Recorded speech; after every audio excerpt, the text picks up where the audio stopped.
গোৰেশ্বৰত ৰাজ্যৰ ভিতৰতে প্ৰথমবাৰ পুৰণি যান-বাহন স্ক্ৰেপেজ কৰাৰ সুবিধা প্ৰদানৰ লগতে কাৰমেলাৰ আয়োজন। তামুলপুৰ জিলা প্ৰশাসনে পৰিবহণ বিভাগৰ সহযোগত গোৰেশ্বৰৰ লোক নিৰ্মাণ বিভাগৰ খেলপথাৰত এই মেলাৰ আয়োজন কৰে। এই মেলাত উপস্থিত থাকি পৰিবহণ বিভাগৰ মন্ত্ৰী চৰণ বৰুৱাই স্ক্ৰেপেজ নীতি অনুসৰি 15 বছৰৰো অধিক দিনৰ পুৰণি যান-বাহন স্ক্ৰেপ কৰি পৰিষ্কাৰ পৰিবহণ ব্যৱস্থা গঢ়ি তোলাৰ লক্ষ্যৰে এই কাৰ্যসূচীৰ আয়োজন কৰা হৈছে বুলি মন্তব্য কৰে।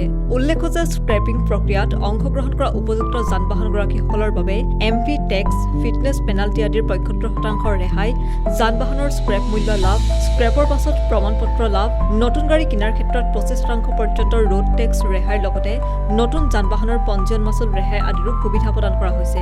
এই নীতি অনুসৰণ কৰিলে ৰাষ্ট্ৰৰ সুৰক্ষা বৃদ্ধি হোৱাৰ উপৰিও ধোঁৱা-ধূলি হ্ৰাস পাই পৰিৱেশ ব্যৱস্থাৰ উন্নয়ন ঘটিব বুলি আশা কৰা হৈছে।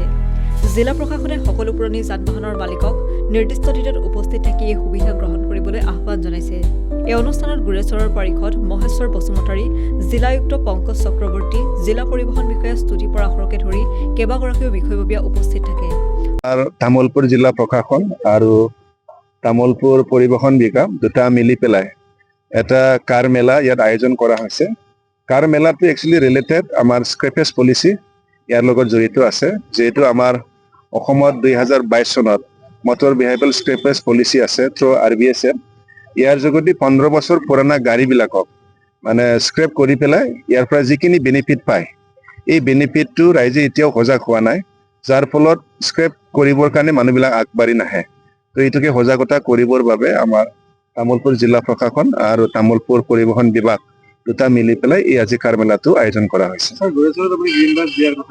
হয়, গোৰেশ্বৰত মানে মই ইয়াৰ কাৰণে ক'লো, গোৰেশ্বৰ অতি ওচৰ আৰু গোৰেশ্বৰৰ বহুত ছাত্ৰ ছাত্ৰী মই ইউনিভাৰ্চিটি, মেডিকেল কলেজ যায় বুলি মই গম পাইছোঁ আৰু বহুত মানুহ কাম কৰিবও যায়।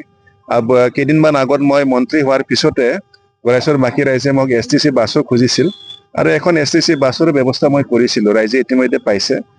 আৰু আমাৰ ডিচেম্বৰ মাহত 100খন গ্ৰীণ বাছ অহা কথা আৰু ইতিমধ্যে 60 বাছ ইতিমধ্যে আহি পাইছে আৰু 40খন বাছ আহিব।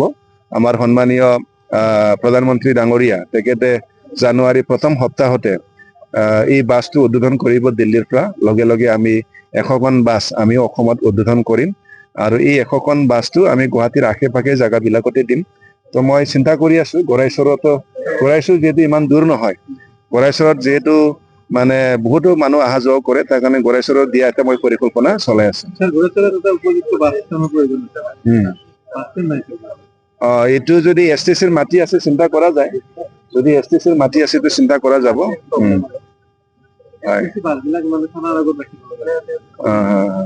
মই এই বিষয়টো জানি লম, STCৰ মাটি আছে না নাই মই এইটো জানি লম। অন্যান্য বাতৰিৰ বাবে চাই থাকক নিউজ ডেস্ক ৰিপৰ্ট।